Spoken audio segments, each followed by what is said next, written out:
Hello, welcome to this video.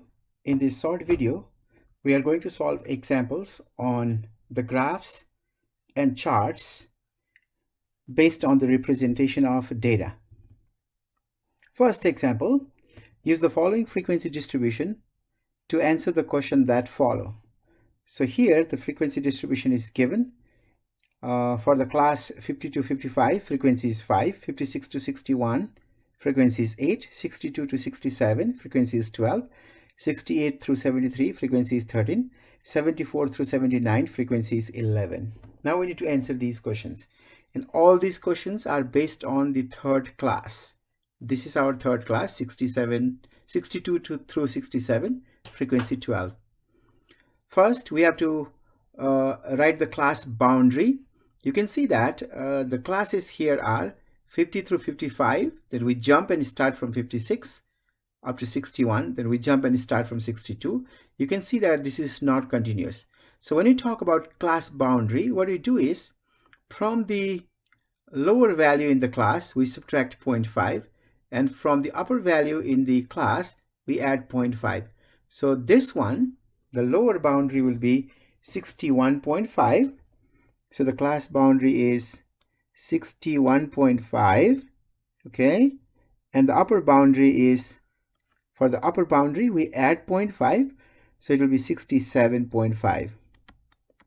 So class boundaries are 61.5 and 67.5.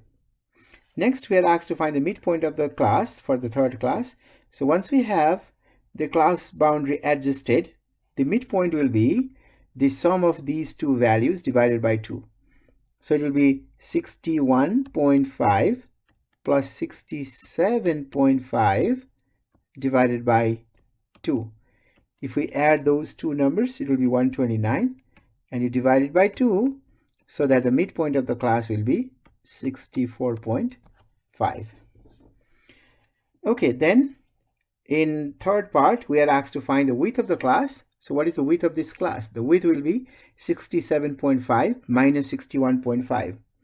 67.5 minus 61.5, that is equal to 6. That is the width of the class. Width of the class is 6. Okay. So that is the first example. Here is the second example. Use the ogive given below to approximate the sample size. Ogive is the graph of the cumulative frequency. So this is the last cumulative frequency. If you try to find the value of cumulative frequency corresponding to this one, it is 80. That means the sample size is equal to 80. That's equal to the cumulative frequency corresponding to this endpoint in the ogive. Next, they have given this graph, and we are histogram in fact, and we are asked to use the histogram to estimate the total number of adults in the ZIM. So heart rate is given, and then the frequency is given. Heart rate of individual in the ZIM, and then the frequency is given. So heart rate is 55 for about 2.5. Okay, so let's try this. So what you can see here is the heart rate and the frequency. So the total number n is equal to, so for the first, the height is approximately 2. So you can say that this is 2. Okay, and then for the second bar here, it's 15. For the third bar is between 25 and 30, quite close to 30. So I can say we are approximating or estimating. So 27, that's what I can estimate. 27. Then next we have this one. It's like 42. 42. The next one, the height of this one is 30. Height of next bar is 20. And the height of this one is 5. So if we add all this, This will give us the sample size. So the approximate sample size is, let's add all these numbers. So the sum is 141. So that is the total number of adults in the ZIM. So this example is based on histogram.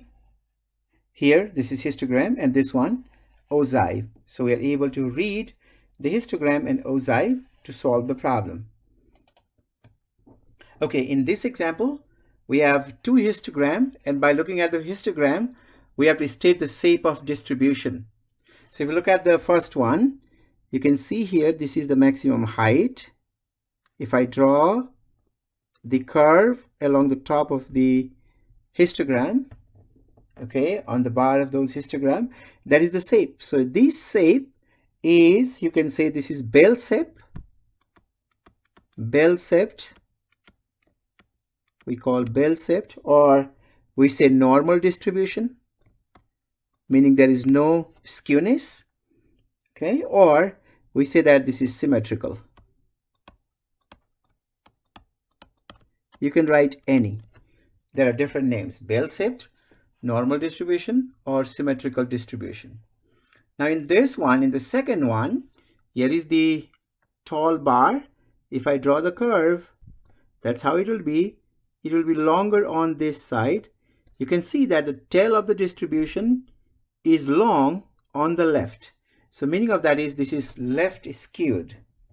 This is left skewed. Or you can say the distribution is skewed to the left. Okay, that's all from this short video. I hope you like this. It's quick and easy, which help you understand some of the graphs here. Thank you for watching.